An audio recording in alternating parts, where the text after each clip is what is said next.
cette séance. Avant de procéder à l'appel, puisque c'est la première fois qu'on se voit depuis la nouvelle année, permettez-moi de vous adresser tous nos vœux de bonheur et tous nos vœux de prospérité dans cette nouvelle année à vous et à tous ceux qui vous sont chers, que les travaux que nous allons mener durant cette année puissent être, je dirais, prospères et qui puissent permettre de développer notre territoire. Voilà le vœu que je voulais vous adresser en ce début d'année.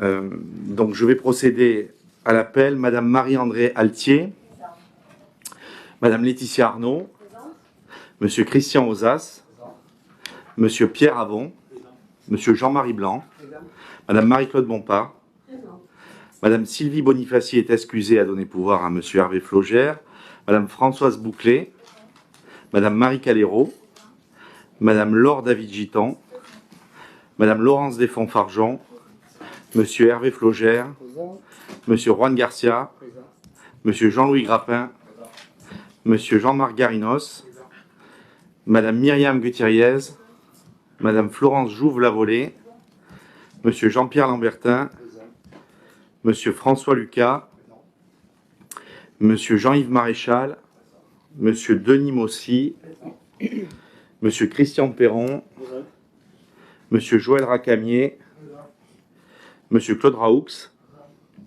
Madame Cathy Ricard, Madame Bruna Romanini, Monsieur Benoît Sanchez est excusé, à donner pouvoir à Monsieur Christian Perron, Madame Anne-Marie Souveton, Madame Virginie Vicente, Monsieur André Vigli est excusé, m'a donné pouvoir, et moi-même. La première question est, conformément au Code général des collectivités territoriales, de la nomination du secrétaire de séance. Il est proposé à l'Assemblée de désigner son secrétaire de séance. Nous proposons Madame Laurence Desfonds-Fargeon, qui s'abstient. La Ligue du Sud, qui est contre. Dossier adopté à l'unanimité. Merci. La question numéro 2, il s'agit de l'approbation du procès-verbal du 7 décembre dernier. Est-ce qu'il y a des questions? Qui s'abstient? La Ligue du Sud, qui est contre. Dossier adopté à l'unanimité. La question numéro 3, il s'agit d'une convention d'objectifs et de financement pour les années 2021-2025 dans le cadre du contrat local d'accompagnement à la scolarité. Et donc, Madame Arnaud, vous avez la parole. Merci, bonjour.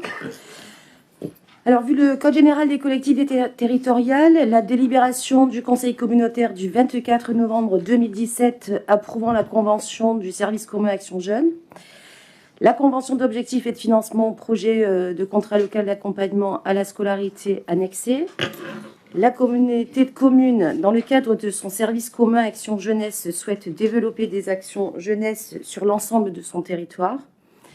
Le contrat local d'accompagnement à la scolarité de la Caisse d'allocation familiale s'inscrit dans les politiques éducatives territoriales visant au renforcement de l'égalité des chances des enfants et des jeunes en concourant à la prévention des difficultés des enfants en lien avec leur scolarité.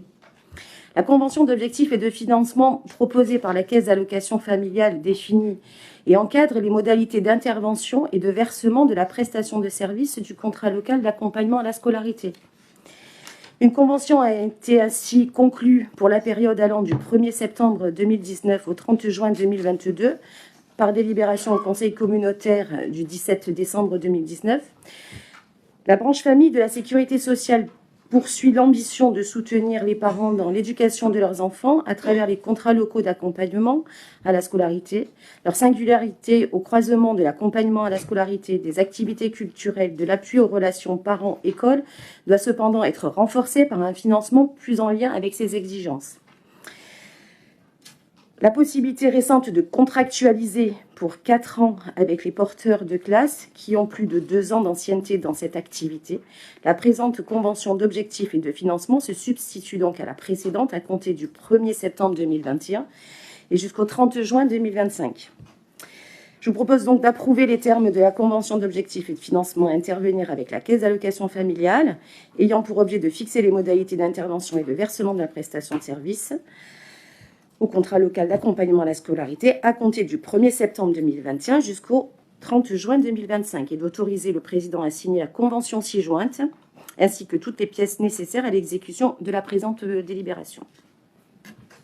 Merci. Y a-t-il des questions? Qui s'abstient? La Ligue du Sud qui est contre. Dossier adopté à l'unanimité. Merci.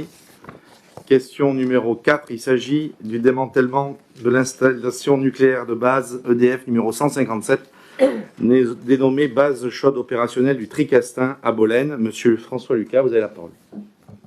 Merci. Donc la BCOT, c'est un atelier nucléaire qui a été conçu pour entreposer et effectuer des opérations de maintenance, des matériels outillages utilisés dans les centres de production nucléaire du parc EDF. Donc c'est un bâtiment qui a 5000 m² qui se trouve sur le site d'Orano. Vu le Code général des collectivités territoriales, vu le Code de l'environnement et notamment son article L122-1, vu le courrier de la préfecture de Vaucluse en date du 18 novembre sollicitant l'avis de la collectivité dans le cadre et en application de l'article R593-21 et des dispositions prévues au 5 de l'article L122-1 dans les conditions énoncées au chapitre 2 du titre 2 du livre 1er. Vu l'avis de la commission de développement territorial émis lors de sa réunion en date du 17 janvier 2022, considérant que par lettre du 27 juillet 2021, la préfecture de Vaucluse a été chargée par le ministre de la Transition écologique de procéder aux consultations et à la réalisation de l'enquête publique au titre des articles L123-10 et R123-11 du Code de l'environnement, considérant que par courrier du 18 novembre 2021, la préfecture de Vaucluse a informé la CCRLP que la société EDF a déposé le 18 juin 2019 auprès du ministre chargé de la sûreté nucléaire un dossier de démantèlement de l'extension nucléaire de base numéro 157, dénommée base chaude opérationnelle du Tricastin, située sur le site de Tricastin, sur le territoire de la commune de Bolène, dans le département de Vaucluse, conformément aux articles L593-27 et R593-67 du Code de l'environnement. Considérant que le dossier a fait l'objet d'une demande d'avis de l'autorité environnementale qui disposait d'un délai de 2 mois à compter du 1er septembre 2021 pour rendre son avis, il est proposé au Conseil communautaire d'émettre un avis favorable relatif à la consultation au titre de l'article L122-1 du Code de l'environnement ayant pour objet le dossier de démantèlement de l'INB EDF numéro 157 de la BCOT du Tricastin sur la commune de Bolène. Merci. Y a-t-il des questions? Qui s'abstient? Qui est contre? Dossier adopté à l'unanimité. La question numéro 5, il s'agit de l'avis d'enquête publique concernant l'installation nucléaire de base numéro 87. Monsieur François Lucas. Vu le Code général des collectivités territoriales, vu le Code de l'environnement et notamment ses articles suivants, vu l'avis de la commission de développement territorial émis lors de sa réunion en date du 17 janvier 2022, considérant que par courrier du 20 décembre 2021, la préfecture de la Drôme communique pour avis conformément à l'article R593-62-7 du Code de l'environnement, la demande relative aux dispositions proposées par EDF lors du 4e réexamen périodique, au-delà de la 35e année de fonctionnement du réacteur électronucléaire numéro 1, INB numéro 87, situé sur le centre nucléaire de production d'électricité du Tricastin, sur la commune de Saint-Paul-Trois-Châteaux, dans la Drôme. Considérant que ce 4e réexamen est réalisé en 2 phases complémentaires, une générique qui est commune à tous les réacteurs de type 900 MW électriques et spécifique à ce réacteur, numéro 1 de Tricastin, comporte les volets risques et inconvénients et propose les dispositions d'amélioration dans le cadre de la poursuite du fonctionnement du réacteur au-delà de 40 ans. Considérant que par arrêté interpréfectoral Drôme-Vaucluse du 10 décembre 2021, une enquête publique d'une durée de 33 jours est ouverte du jeudi 13 janvier 2022 au lundi 14 février 2022. Elle est en cours. Considérant les dispositions proposées par EDF lors du 4e réexamen périodique de ce réacteur sont soumises, après enquête publique, à la procédure d'autorisation par l'autorité de sûreté nucléaire mentionnée à l'article L596-15 du Code de l'environnement, sans préjudice de l'autorisation mentionnée au paragraphe 2 de l'article L513-14 en cas de modification substantielle assortie, le cas échéant, de prescriptions complémentaires. Considérant que le présent avis d'enquête ainsi que le dossier d'enquête publique sont publiés sur le site internet accessible à l'adresse suivante, Il est proposé au Conseil communautaire d'émettre un avis favorable relatif à la consultation au titre de l'article R 793-62-7 du Code de l'environnement ayant pour objet du 4e réexamen périodique au-delà de la 35e année de fonctionnement du réacteur électronucléaire numéro 1 de l'INB numéro 87, situé sur le site de production nucléaire Saint-Paul-de-Tricastin, sur la commune de Saint-Paul-Trois-Châteaux, dans la Drôme. Merci. Est-ce qu'il y a des questions? Juste peut-être vous préciser que sur le territoire donc, de Rhône-Lens-Provence, dans le cadre de cette enquête publique, il y a encore 3 permanences qui sont possibles jusqu'au 14 février. Les 5 commissaires enquêteurs seront présents le jeudi 3 février de 17h à 20h en mairie de La Palud, le samedi 12 février de 9h à midi en mairie de La Palud et le mardi 8 février de 14h à 17h en mairie de Bolène. S'il n'y a pas de questions, je soumets aux voix. Qui s'abstient? Qui est contre? Dossier adopté à l'unanimité. Je vous en remercie. Question numéro 6. Il s'agit du programme local sur la prévention des déchets ménagers et assimilés 2021-2026. C'est donc une adhésion au syndicat des Ports de Provence. Et c'est donc Madame Ricard qui a la parole. Merci Président. Il s'agit ici de délibérer sur l'adhésion au syndicat des Portes de Provence, au CIP. Donc la loi relative à la transition énergétique pour la croissance verte, comme vous le savez, ainsi que les plans d'action qui l'accompagnent, visent à permettre à la France de contribuer plus efficacement à la lutte contre le dérèglement climatique et à la préservation de l'environnement. Les récentes évolutions réglementaires nécessitent la mise en œuvre d'une organisation plus efficiente. La prise en compte des évolutions majeures des années à venir dans le domaine de la prévention et la gestion des déchets oblige donc la communauté de communes Rhône-Lens-Provence à s'adapter en cherchant à s'inscrire dans un partenariat lui garantissant de mieux mobiliser les ressources techniques et financières.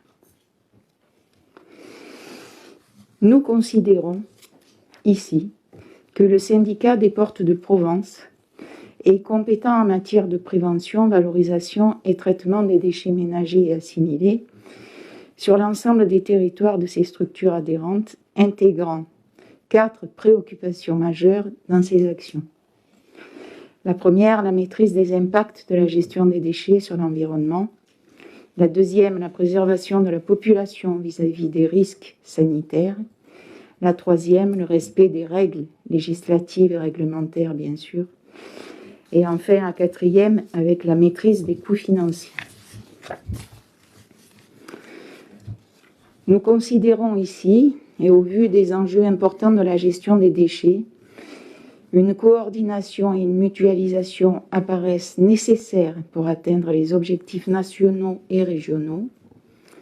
Et considérant que le syndicat des Portes de Provence a mis en œuvre un programme local de prévention permettant une lisibilité des objectifs et des actions jusqu'en 2026 sur son périmètre d'intervention, considérant enfin que plusieurs enjeux guident la prévention des déchets, parmi lesquels une économie de matières premières épuisables, la limitation des impacts sur l'environnement et la santé, et les économies financières liées au traitement des déchets.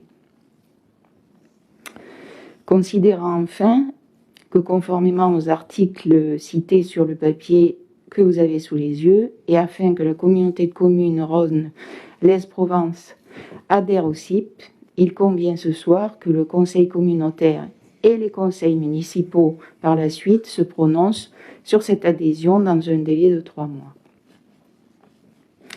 Considérant enfin que dans le cadre de cette adhésion, la communauté de communes Rhône-Lens-Provence reste évidemment pleinement compétente en matière de collecte et de fiscalité déchets.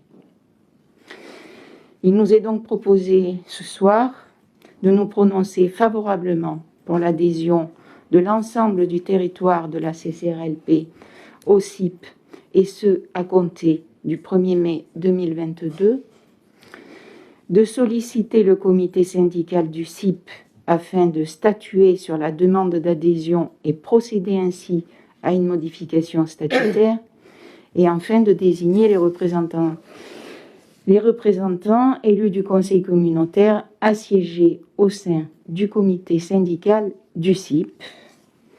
Et il vous est donc proposé comme élu Anthony Zilio, moi-même, et Christian Perron comme titulaire. De mémoire, Hervé Flogère, Juan Garcia et André Vigli comme titulaire, comme suppléant, excusez-moi, pour représenter notre communauté de communes autour de l'Assemblée du CIP, au sein de l'Assemblée du CIP, pardon. Et ainsi, bien évidemment, d'autoriser Monsieur le Président à signer tous les actes nécessaires à cette adhésion. Merci. Est-ce qu'il y a des questions? Madame Calero. Il y a des années que vous rêviez d'adhérer au CIP. Vous trouvez enfin le moyen de le faire au travers du programme local de prévention des déchets. Je ne comprends toujours pas votre tendance à vouloir sans cesse plus de compétences, puis à les déléguer dès que possible. Ne me dites pas que la CCRLP n'a pas la ressource pour créer son programme local. Ce serait insultant pour les agents. Mais je comprends que vous soyez débordé. Conseiller départemental, maire, président de la CCRLP, président de la mission locale, du CMBVL, c'est beaucoup pour un seul homme. Bientôt vice-président du CIP. Et bientôt, oui, vice-président du CIP, oui. D'autant que pour le CIP, nous vous l'avions démontré en 2017, l'adhésion coûte plus cher que ce qu'elle ne rapporte. Le coût d'adhésion de l'époque était de 3,50 centimes, 3,50 € pardon, par habitant.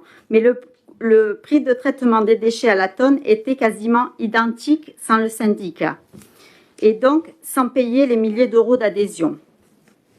Ainsi, en 2015, nous avions réalisé une économie de 72 000 €. Mais le temps des économies semble déjà bien loin. Nous avons vu à plusieurs reprises que vous préférez cumuler les déficits sur la gestion des déchets. Avec l'adhésion au CIP, je doute là encore que vous fassiez une bonne affaire. Mais, comme toujours, ce sont les habitants qui payent. Et comme nous n'avons pas eu d'informations sur cette adhésion, je souhaiterais poser quelques questions à Madame Ricard, si elle peut bien me répondre. Quelle sera la participation annuelle par habitant réclamée par le CIP?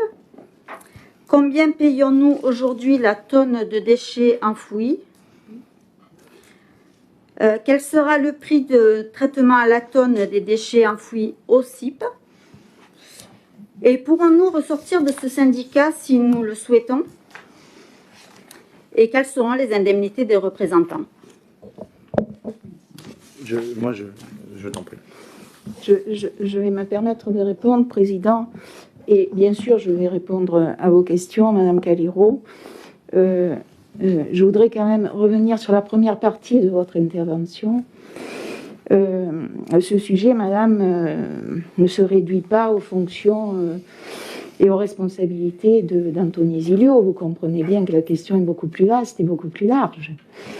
Et que si Monsieur Zilio est très occupé, comme d'autres élus politiques du territoire, il n'est pas moins entouré de services et d'autres collègues élus qui l'assistent dans son travail. Donc, pointer cela, pour moi, est un peu à côté du sujet. Je voulais vous le dire, voilà, c'est tout simple. Et on ne peut pas faire toujours une polémique autour d'un même personnage, quoi, voilà. Et le sujet est beaucoup trop sérieux pour viser ce genre de choses. Voilà. Ensuite, par rapport à vos questions, elles sont toujours évidemment très pertinentes. Je rappelle quand même ici autour de cette table que vous participez aux réunions, vous êtes dans la commission que je préside et vous y travaillez. Vous avez accès à toutes les données que tous les élus ont. Excusez-moi, je finis. Voilà. Donc, il n'y a pas de souci, vous avez toujours participé aux réunions, vous êtes parfois absente, mais sur les sujets de collecte, je pense que vous avez toujours été là. J'ai d'ailleurs quelques comptes rendus de réunions où effectivement j'ai bien vu que vous étiez là. Donc, je ne crois pas que vous soyez en manque d'informations. Et ensuite, il y a des questions auxquelles pour l'instant, on va pas répondre, puisque ce soir, il s'agit ici d'orienter un choix d'adhésion avec un syndicat, mais il nous reste quand même à établir le plus gros du travail, parce que s'il s'agit de se positionner sur le principe, il s'agit maintenant d'entreprendre le travail de construire la convention qui va nous lier avec le syndicat. Et là, évidemment, nous attend cette partie de discussion et de mise au point des accords que nous pouvons d'ores et déjà auxquels nous pouvons prétendre pour notre territoire, et surtout veiller à défendre les intérêts de nos administrés, de ne pas les faire payer deux fois les mêmes choses, parce que quand même si vous êtes, vous me l'accorderez, très critique envers le travail de notre majorité, il faut quand même reconnaître qu'il y a eu beaucoup de travail de fait en matière de traitement des déchets. Je rappelle tout le travail et l'investissement à travers ce projet que nous avons réalisé de recyclerie et de nouvelles déchetteries particulièrement efficaces aujourd'hui. Donc notre territoire est très très bien fourni en matière de tri de déchets. C'est donc une force pour nous. Et cet investissement, il n'est pas question de le repayer une nouvelle fois ailleurs. Donc nous allons veiller à tout ça. Nous veillerons effectivement à pouvoir sortir aussi facilement qu'on peut entrer dans un syndicat, mais je ne crois pas qu'on puisse être prisonnier de quelque structure que ce soit. En tout cas, nous allons travailler à pouvoir le faire avec pertinence. Et ensuite, écoutez, on essaie de trouver les moins mauvaises solutions. Et dans les moins mauvaises solutions, celle-là nous paraît particulièrement pertinente. Il y a beaucoup de prestations que propose le CIP qui correspondent un peu à ce que nous voulons mettre en œuvre sur le territoire. Donc pourquoi pas ne pas le faire de façon mutualisée. Vous savez que je suppose que vous devez vous rappeler que lorsque nous avons déjà parlé de ce sujet, et lorsque j'étais alors dans l'opposition, classée dans l'opposition de cette assemblée, j'avais voté contre l'adhésion au CIP. Parce que par principe et par philosophie, je préfère toujours que l'on maîtrise au mieux les choses et au plus près et au plus local. Ça, je n'ai pas changé d'avis. Par contre, il faut pouvoir être prêt à faire tout ça. Aujourd'hui, la meilleure solution, c'est de pouvoir adhérer à quelque chose qui marche bien et qui est très proche. Il y a notamment un sujet qui aurait pu nous intéresser aussi, c'est de nous regrouper plutôt vers une entité au sud de notre territoire, puisqu'il y a une réflexion qui est menée à travers plusieurs communes qui se regroupent. On a participé à cette réflexion, à ces premiers échanges. Mais en même temps, les choses vont trop lentement. Il faut quand même qu'on se positionne assez vite. Vous voyez bien les difficultés que l'on a à être efficient sur cette nécessité à réduire absolument la production de déchets sur le territoire. Donc on essaie, et c'est pour ça qu'aujourd'hui, je change d'avis pour avoir rencontré le CIP, pour avoir essayé de comprendre comment allaient fonctionner les choses. Je pense que ce que l'on nous propose est rassurant et qu'on peut donc essayer de travailler comme ça. Voilà, avec sérieux et raison. J'ai dit. Merci, attendez, je vais vous répondre parce que vous avez déjà parlé. Donc je vais vous répondre, mais vous avez déjà parlé, madame, donc je vais vous répondre. Madame Ricard vous a parlé, je vais vous répondre. En ce qui concerne, mais vous n'allez pas répondre à madame Ricard, puisqu'elle vous a répondu, madame Caléron. Donc, en ce qui concerne le programme local et l'adhésion au CIP, puisque de toute façon, vous politisez l'ensemble des débats, on l'a vu encore hier soir avec les personnes handicapées, aujourd'hui, c'est la question des déchets, et à chaque fois que vous avez quelque chose à dire, chose que vous n'avez pas fait par le passé, mais que vous trouvez aujourd'hui la vertu de faire alors que vous ne l'avez jamais fait. Sur la question du syndicat des ports de Provence et sur la question personnelle, puisqu'à chaque fois que vous avez une question, vous m'attaquez ad nominem, les indemnités, les mandats, etc. Alors je vais vous répondre. D'abord, je ne suis pas président de la mission locale. Vous devriez relire vos fiches, parce que comme je disais l'autre jour, vous avez des fiches qui sont arrêtées. Je ne suis pas président de la mission locale. Et quand j'étais président de la mission locale, je le faisais à titre bénévole. Vous pouvez vérifier, c'est consultable. Je suis président du syndicat mixte du bassin versant du Lèze. Alors que tous mes prédécesseurs présidents touchaient une indemnité, je suis président du syndicat mixte bassin versant du Lèze à titre bénévole. Vous pouvez vérifier, c'est consultable sur tous les... Si demain je devenais être vice-président du CIP, je refuserais à mon indemnité. Et je le fais toujours parce que je considère que le mandat qui vient du peuple, celui qui a été du suffrage direct, n'a pas besoin de cumuler à d'autres indemnités. Mais c'est un avis personnel et pour lequel mes vice-présidents au SMBVL, par exemple, touchent une indemnité, le président n'en touche pas. Donc c'est quelque chose qui me concerne moi, mais que je ne veux pas associer à d'autres, parce que d'autres ont certainement intérêt à avoir cette indemnité. Mais là n'est pas le débat. Mais preuve encore une fois, madame, que vous essayez toujours de faire de la polémique sur des sujets qui n'en ont pas et sur lesquels, finalement, nous ne le faisons pas, pareil que vous. La question du CIP, ce qui nous préoccupe, et madame Ricard l'a dit, c'est la question du coût à l'usager.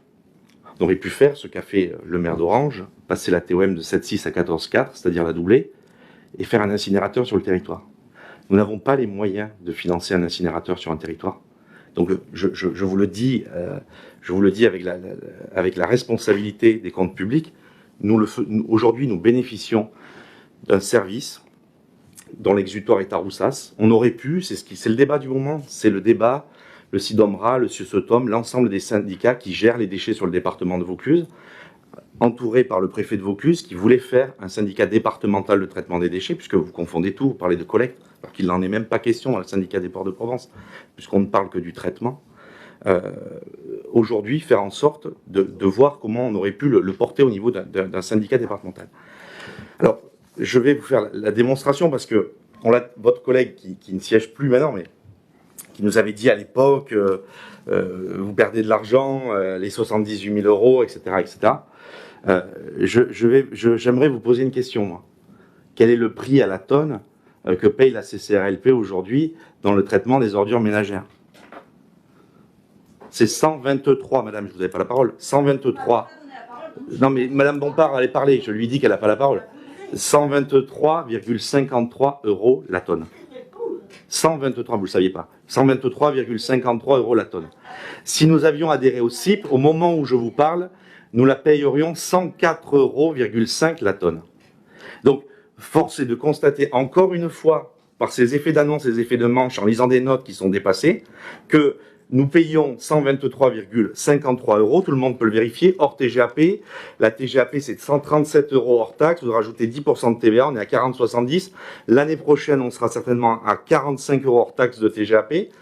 S'ajoute à ça la question du transport, etc. Et donc, c'est pour ça que nous avons fait en sorte de gérer les 7774 tonnes de déchets produits chaque année sur notre territoire pour dégager une économie de 10%, vous pouvez le consulter, qui fait que si nous avions adhéré au CIP, et si nous y étions aujourd'hui, nous ferions une économie de 137 000 euros et 137 055 euros par an, rien que sur le fait d'adhérer au CIP dans le prix de la tonne traitée. Donc, vous mentez à longueur de séance et ça en devient pénible, et avec les chiffres et les rapports et l'ensemble des documents qu'on vous donne, vous continuez à le faire. Il y a un autre sujet, c'est la question de la sûreté financière du traitement des déchets.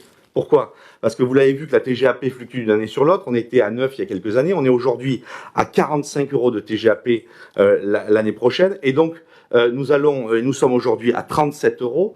Et donc, nous allons avoir une envolée qui va faire que l'année prochaine, nous atteignions 49,50, 50 euros TTC la tonne de TGAP, puisque la particularité de la TGAP, c'est qu'il faut compter 10% de TVA. C'est une taxe dans la taxe. Et donc, ça, c'est le premier point. Le deuxième point, c'est qu'aujourd'hui, les autres ne sont pas prêts.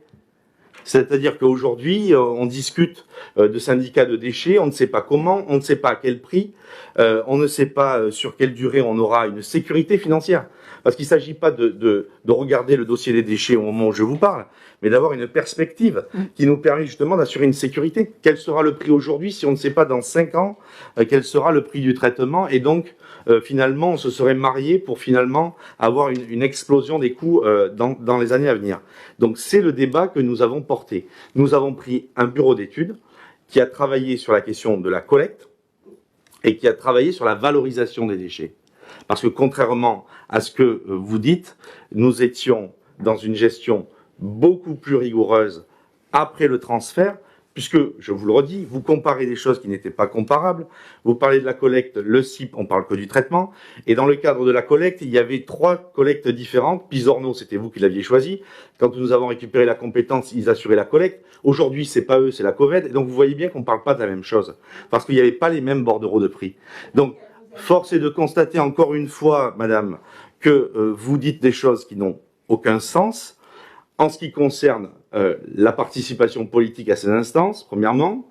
Deuxièmement, sur le fond, puisque nous faisons par ce biais-là des économies à hauteur de 10% sur le traitement des ordures ménagères, et je viens de vous en apporter la démonstration.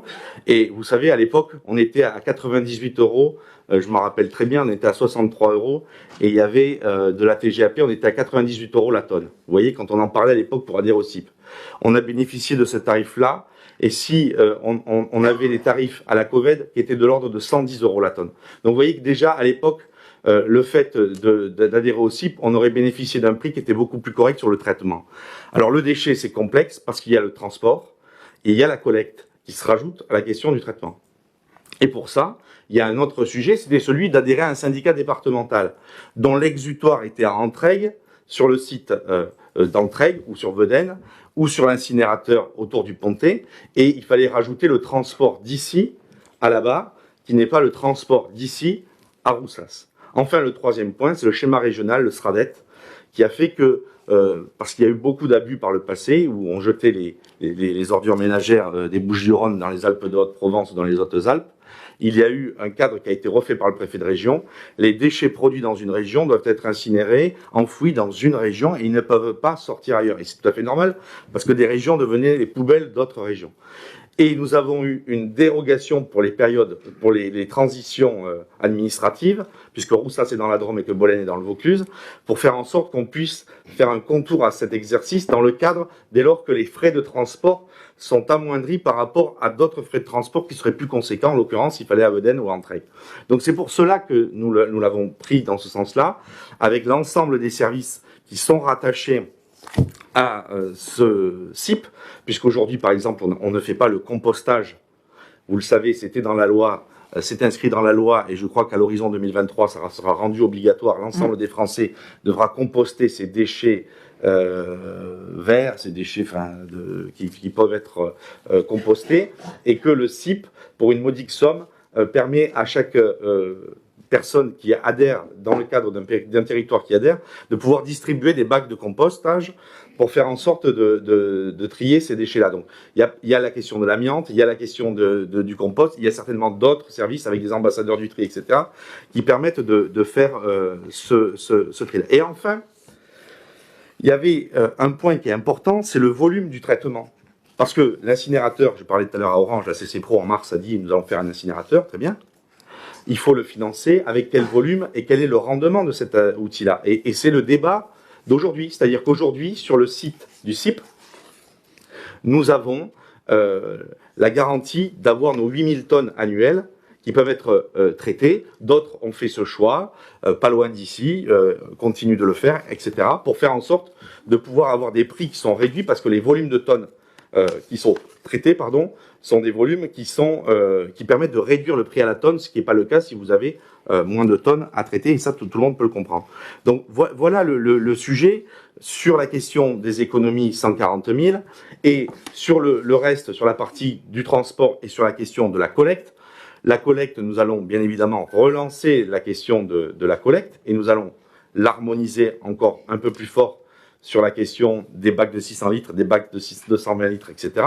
C'est le travail qui est mené par le bureau d'études et qui est mené par les services, pour faire en sorte d'optimiser justement ces coûts. Voilà. Enfin, le dernier, je le dis pour la presse, c'est que la décision que nous prenons aujourd'hui est une décision de principe qui devra être soumise à l'ensemble des communes adhérentes du CIP dans la réserve de ce que prévoit la loi, c'est-à-dire qu'il y ait une majorité, dans la majorité qui peut faire veto, pour faire en sorte qu'elle accepte que la CCRLP puisse rentrer au syndicat des ports de Provence.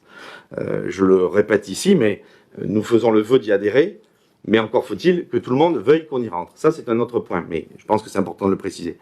Et enfin, dernier point, aujourd'hui, nous avons la sécurité financière avec le CIP sur les 5 prochaines années, d'avoir un gel financier sur le traitement, ce qui n'est aujourd'hui, à l'horizon de tous les dispositifs qui se présentent à nous, pas le cas de beaucoup d'entre eux. Ils ne savent toujours pas quel va être l'exutoire et comment ça va être traité pour les syndicats qui sont en train de se créer ou en train de discuter de ces sujets-là. Voilà ce que je souhaitais apporter comme précision. Est-ce qu'il y a d'autres interventions? Madame Bompard. Mais je vous donne la parole, madame. Alors, comme toujours, vous noyez les poissons. Les questions ont été posées à madame Ricard, mais vous y répondez largement, abondamment, on va dire, mais pas forcément précisément. Alors, juste pour une petite précision d'un ami de Valence, le citrate de Valence a adhéré. Rien ne fonctionne. Et non seulement rien ne fonctionne, mais en plus, les prix ont explosé. Les prix ont explosé et le prix est répercuté aussi. La part des habitants a explosé également. Et ils ont même créé une taxe pour résorber tous ces problèmes. Alors, moi je veux bien que vous sachiez tout, mais apparemment, vous venez de nous donner beaucoup de choses, d'éléments. Mais le problème, c'est quand on demande à madame Ricard, quand on écoute madame Ricard, elle nous dit qu'on n'a pas trop de détails parce qu'on va vers ça avec la convention. Il me semble que quand on va passer une convention, on a déjà les éléments. Parce que sinon, c'est mettre la charrue avant les bœufs. Donc, à une réponse aussi absconse, vous répondez, vous, abondamment, tout aussi Pas du tout, je vous ai dit le prix. obscurément, mais bien sûr. Et surtout, vérifiez que ce que les gens de Valence m'ont dit, qui sont totalement déçus et qui surpayent. Voilà. Merci. Madame Caléron. Oui, donc je voulais répondre à madame Ricard, puisque c'était avec elle que je voulais avoir un échange. Concernant les commissions déchets, vous savez très bien que j'y participe tout le temps. Non, mais c'était vos réflexions, ça m'agaçait un petit peu, quoi. Contrairement à d'autres et contrairement à certains élus bolénois qui sont à la charge des dossiers, je suis là, je suis présente et voilà, je représente la partie de la population qui a voté pour nous et c'est un devoir et un droit aussi. Voilà. Et je voulais préciser aussi que cette question n'était pas passée en commission déchets, excusez-moi. Et je n'ai pas pu poser les questions que je viens de vous poser, sinon je l'aurais fait. Exactement. Voilà. On vous fera passer les comptes rendus que j'ai là, de la commission environnement déchets, qui a traité de ce sujet par 2 fois déjà. Bah alors, donc, c'est pour ça que tout à l'heure, je vous disais, vous participez à la commission, je vous y vois régulièrement, vous êtes parfois absente. ça m'est arrivé une fois, madame Ricard. On ne va pas discuter sur le nombre d'absences. Et c'était pas de mon fait. Alors, si Non, ça a mais je été vous fais pas de rajouté lorsque reproche. je n'étais pas là, mais si vous me faites un reproche, vous me faites un reproche. Non, pas du Donc, tout. je vous réponds. Vous Et entendez ce un compte rendu, reproche et je vous ne en l'ai faites pas eu. S'il vous plaît.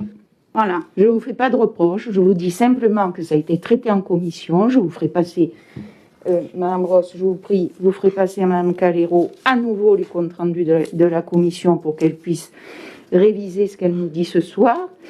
Je ne vous fais pas de reproche quand je vous dis il vous est arrivé une ou deux fois de ne pas être là pendant l'année qui est passée. Ça arrive à tout le monde, moi aussi. Il m'arrive d'être malade et de ne pas être là.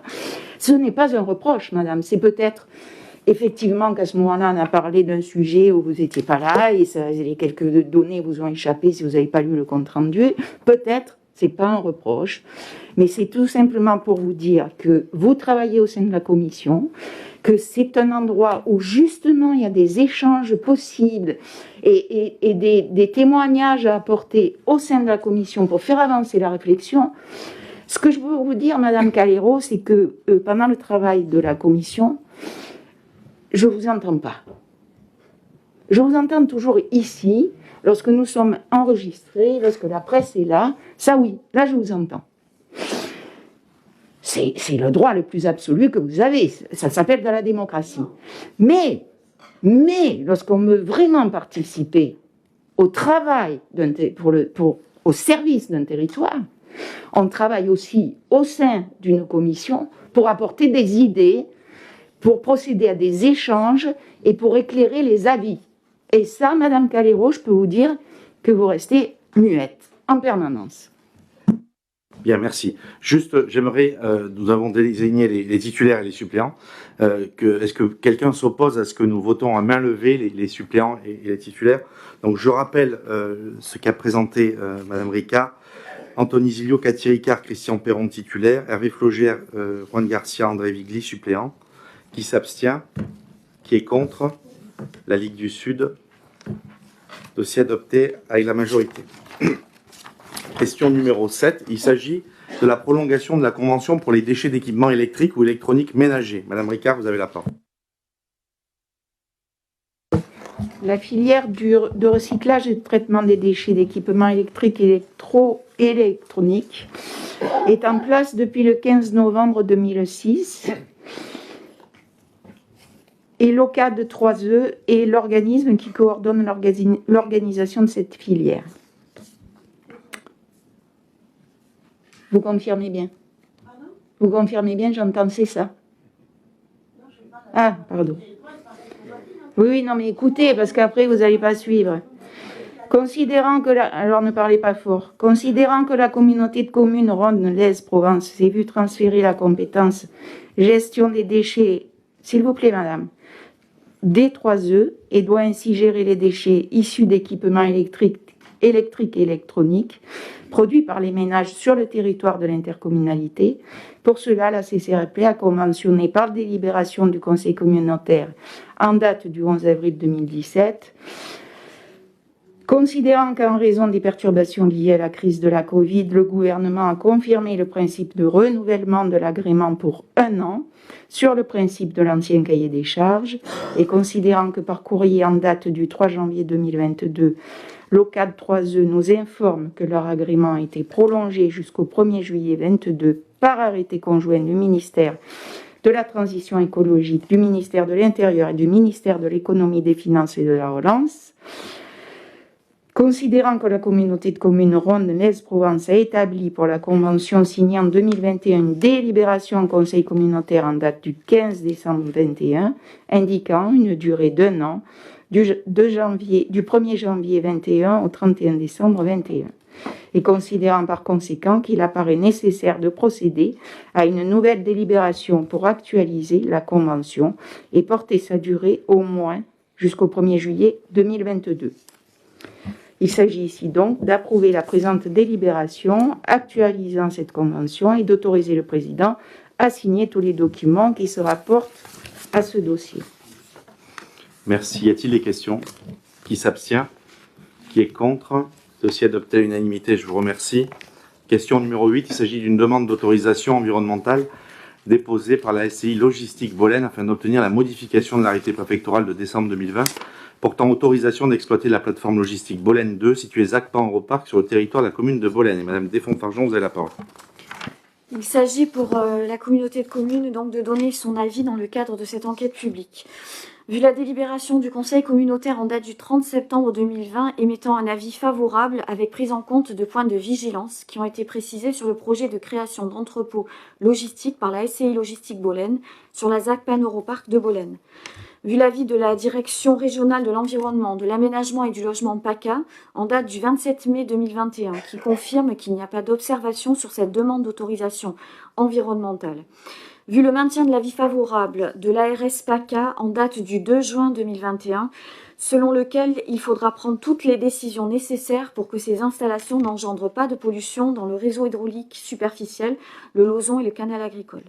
Vu l'avis de la DDT Vaucluse en date du 28 mai 2021 qui n'émet pas d'observation sur cette modification, vu l'avis de la DRAC dont il ressort que celle-ci n'envisage pas d'émettre de prescriptions supplémentaires dans le cadre de ce projet au titre de la réglementation sur l'archéologie préventive, et enfin vu l'avis de la Commission développement territorial émis lors de sa réunion en date du 17 janvier 2022. Considérant que l'avis d'enquête publique installation classée pour la protection de l'environnement sur la commune de Bolène, déposé en date du 6 avril 2021, a effet d'obtenir la modification de l'arrêté préfectoral du 30 décembre 2020, donnant autorisation d'exploiter la plateforme logistique dite Bolène 2, située ZAC Paneuroparc sur le territoire de la commune de Bolène. Considérant que la superficie totale du bâtiment concerné passe de 50 206 m² à 55 641 m². Considérant que les modifications projetées relèvent de l'autorisation environnementale. Considérant qu'à l'issue de la procédure, la décision relative à la demande d'autorisation de modifier substantiellement une plateforme logistique sera soit un arrêté préfectoral complémentaire, le cas échéant assorti de prescriptions particulières, soit une décision de refus. Considérant que le préfet de Vaucluse statue sur la demande dans un délai de 3 mois à compter de la réception de l'avis du commissaire enquêteur. En cas d'impossibilité de statuer, ce délai peut être prorogé. Considérant que l'enquête publique se déroulera du lundi 24 janvier 2022 au mercredi 23 février 2022 inclus, pour une durée donc de 31 jours. Considérant qu'un commissaire enquêteur sera présent à la mairie de Bolène afin de recevoir les observations du public aux dates et heures suivantes, donc lundi 24 janvier, donc c'était hier, de 9h à 12h, vendredi 4 février de 14h à 17h, lundi 14 février de 14h à 17h et mercredi 23 février de 14h à 17h. Le dossier est par ailleurs consultable par voie dématérialisée sur le site internet de l'État en Vaucluse, vaucluse.gouv.fr. Il est donc procédé au conseil communautaire d'émettre un avis favorable relatif à l'enquête publique sur la demande d'autorisation environnementale déposée par la SCI Logistique Bolène afin d'obtenir la modification de l'arrêté préfectoral du 30 décembre 2020 portant autorisation d'exploiter la plateforme logistique Bolène 2 située ZAC Paneuroparc sur le territoire de la commune de Bolène. Merci Madame Desfonds-Fargeon. Y a-t-il des questions? Qui s'abstient? Qui est contre? Dossier adopté à l'unanimité. Je vous remercie. Question numéro 9. Il s'agit de l'approbation du procès-verbal de mise à disposition des équipements reconnus d'intérêt communautaire par la commune de Lapalus au titre de la compétence entretien, aménagement et création de la voirie. Monsieur Perron, vous avez la parole. Donc vous avez pu consulter en pièce jointe à la convocation de la commission le procès-verbal établi concernant la commune de Lapalus. Ce procès-verbal reprend les éléments de voirie conformément à la délibération du 13 mars 2018. Donc, vu l'avis favorable de la commission des finances du 18-01 du janvier 2022, donc a priori il n'est pas nécessaire de revenir en détail sur son contenu, sauf question. Donc le conseil communautaire donc, est appelé donc, à approuver donc, le procès-verbal relatif à la mise à disposition des biens de la commune de Lapalus dans le cadre du transfert de la compétence création, aménagement et entretien de la voirie reconnue d'intérêt communautaire, et bien sûr d'autoriser le président à signer ce procès-verbal et tout document se rapportant à ce dossier. Merci Monsieur Perron. Chemin des Aubépines, rue Basse des Pêcheurs et chemin des Muraillettes, voilà les chemins en question. Est-ce qu'il y a des questions? Qui s'abstient? La Ligue du Sud, qui est contre? Dossier adopté à l'unanimité. Question numéro 10, il s'agit de la fixation de la nature des dépenses pouvant être imputées au compte 6232. Monsieur Perron. Donc en vertu du décret numéro 2016-33 du 20 janvier 2016, fixant la liste des pièces justificatives des dépenses des collectivités territoriales, des établissements publics locaux et des établissements publics de santé, la service de gestion comptable de Vaison-la-Romaine, dont dépend la communauté de communes, sollicite la fixation par l'Assemblée délibérante des dépenses dont la nature induit une imputation au compte 6232. Fête et cérémonie. Vu l'avis favorable de la Commission des finances donc, du 18 janvier 2022, en conséquence, il est proposé au Conseil communautaire de fixer ses dépenses comme suit. D'une manière générale, l'ensemble des biens et services ayant trait aux fêtes et aux cérémonies officielles ou traditionnelles, fêtes nationales, armistices, victoires, fêtes du travail, fêtes de fin d'année, etc. L'ensemble des dépenses liées à l'organisation de manifestations au titre des fêtes subvisées, colis de fin d'année, opérations Noël commerçant, repas de fin d'année du personnel ou autres, l'ensemble des frais annexés liés aux opérations mentionnées précédemment, annonces, insertion, frais de déplacement ou de restauration, etc. Donc il est proposé au Conseil communautaire de valider la liste des dépenses imputables au compte 6232, fêtes et cérémonies. Monsieur le Président. Merci. Est-ce qu'il y a des questions? Qui s'abstient? La Ligue du Sud, qui est contre?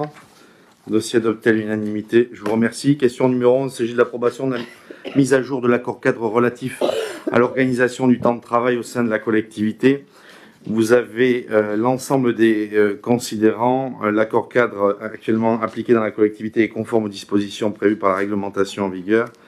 Une mise à jour a été nécessaire pour prendre en compte les services qui ont été créés depuis le 1er juillet 2017 suite au transfert de nouvelles compétences. Il est donc proposé à l'Assemblée intercommunale d'approuver cette mise à jour avec effet au 1er février 2022 et de m'autoriser à signer toutes les pièces consécutives à l'exécution de la présente délibération.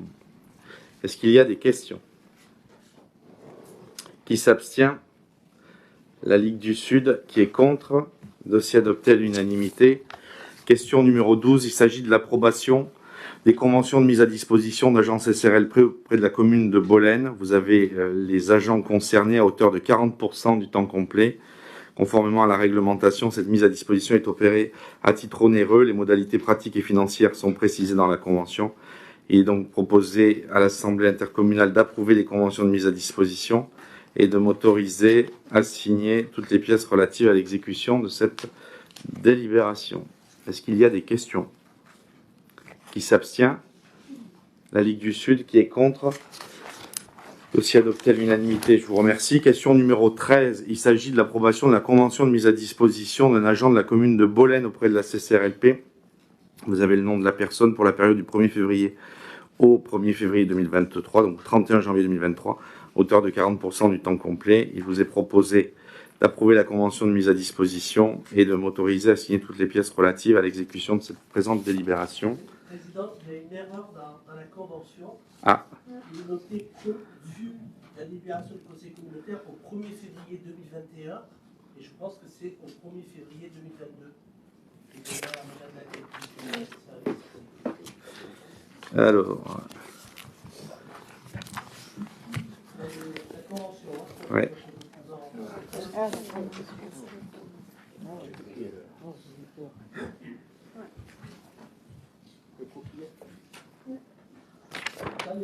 Vu la délibération du Conseil communautaire en date de ce jour, etc.,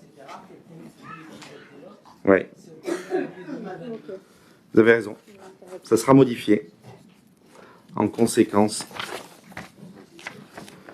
Est-ce qu'il y a d'autres interventions? Qui s'abstient? La Ligue du Sud, qui est contre. Dossier adopté à l'unanimité. Question numéro 14, il s'agit cette fois de la mise en place du service donc sur la mise à disposition de l'agent de la commune de Mondragon auprès de la CCRLP. Dans le cadre du service commun Action Jeunesse depuis le 1er janvier 2018, il s'agit de renouveler la mise à disposition de l'agent que vous avez cité sur la délibération du 1er janvier au 30 juin à hauteur de 250 heures sur la période scolaire et d'approuver le renouvellement de cette convention et de m'autoriser à signer toutes les pièces relatives à l'exécution de cette délibération. Est-ce qu'il y a des questions? Qui s'abstient? La Ligue du Sud, qui est contre. Dossier adopté à l'unanimité. Question numéro 15. Il s'agit de l'approbation de la convention de mise à disposition d'un agent de la commune de Mondragon auprès de la CRLP. Et il s'agit d'une convention donc de l'accord de l'agent sur les missions de maintenance d'entretien technique dans les bâtiments dans le cadre du transfert des compétences optionnelles sur entretien, fonctionnement, équipement culturel et sportif. Vous avez le nom de l'agent du 1er janvier 2022 au 31 décembre 2022 à hauteur de 330 heures. Il est proposé au Conseil d'approuver la convention de mise à disposition et de m'autoriser à signer toutes les pièces relatives à l'exécution de la présente délibération. Est-ce qu'il y a des questions, pardon? Qui s'abstient? La Ligue du Sud qui est contre. Dossier adopté à l'unanimité.